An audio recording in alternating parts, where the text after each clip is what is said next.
சீரியல்ல நம்ம ரம்யா அவங்களுடைய காய்களை சாதுரியமா நகர்த்துறாங்க அப்படின்னு தாங்க சொல்லணும். ஒரு பக்கம் சுடருக்கு பிளான் போட்டுட்டு இருக்காங்க, இன்னொரு பக்கம் வந்து மணிமொழியை வச்சு ஸ்கெட்சே போட்டுட்டு இருக்காங்கன்னு சொல்லணுங்க. ஆமாங்க, எப்படி பார்த்தாலும் வந்து நம்ம அண்ணத்தோட நிம்மதி எடுக்கணும் அப்படிங்கிறதுக்காக நிறைய பிளானிங்லாம் நம்மளுடைய ரம்யா போட ஆரம்பிச்சிட்டாங்க. அது மட்டும் இல்லாம அடுத்ததா வந்து அவங்களுடைய பிளானிங்ல முக்கியமான பங்கு யாருக்கு வகிப்போம்னா நம்மளுடைய சுடருக்கு தான். ஏற்கனவே சுடர் வந்து அண்ணத்தை புரிஞ்சுக்காம இருந்துட்டு இருக்காங்க. ஆனா இதெல்லாம் எதுவுமே புரியாம நம்மளுடைய மணிமொழி பாத்தீங்கன்னா இப்ப ரம்யாவுக்கு ரொம்பவுமே க்ளோஸா ரொம்ப ரொம்ப நெருக்கமா ஒரு நாத்தனார் அப்படிங்கிற ஒரு கெத்துல வந்துட்டு இருக்காங்க. ஆனா இது எல்லாமே ரொம்ப பெரிய தப்பு அப்படின்னு தாங்க சொல்லணும். அண்ணத்தை புரிஞ்சுக்காம மணிமொழி வீட்டு விட்டு போனது தப்புனா ரம்யாவை புரிஞ்சுக்கிட்டு மறுபடியும் வீட்டுக்குள்ள வந்ததும் தப்பு தாங்க.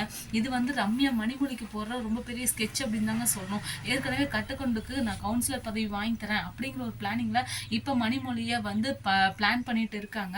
மணிமொழிக்கு பிளான் பண்ணினாலும் உண்மை என்ன அப்படிங்கறத ரொம்ப நாளைக்கு ரம்யாவால மறைக்க முடியாது அப்படின்னு தான் சொல்லணும். இன்னும் ரம்யா போட்டுட்டு இருக்க பிளானிங்ல இதுவும் ஒண்ணு. ரம்யா தப்பானவங்க தான் அப்படிங்கறது எப்ப வந்து நம்ம மணிமொழி புரிஞ்சுக்க போறாங்க, இதை எப்படி வந்து நம்ம அண்ணன் நிரூபிக்க போறாங்க அப்படிங்கிறது புரியவே இல்லை. அவங்கவுங்களுக்கு பட்டா மட்டும்தாங்க புரிய போகுது. காரணம் என்ன அப்படின்னா நம்ம மணிமொழி இப்ப கட்டகுண்டுக்கு கவுன்சில் பதவி வேணும் அப்படிங்கிறதுக்காக ரம்யா ரொம்பவுமே ஒட்டி உராசிட்டு இருக்காங்க.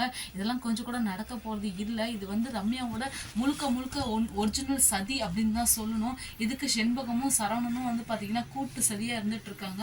தன்னுடைய கூட பிறந்த அக்காவுக்கே இவ்வளவு பெரிய ஸ்கெட்ச் போட்டிருக்காளே அப்படிங்கிற ஒரு வேதனை நம்ம சரவணனுக்கு வருமா, இல்லை உனக்கு இது வேணுமா அப்படிங்கிற மாதிரி அவரும் ஒரு பழி வாங்குற உணர்ச்சியோட இருக்க போறாரு அப்படிங்கறதான் அப்கமிங் எபிசோடா இருக்க போகுது.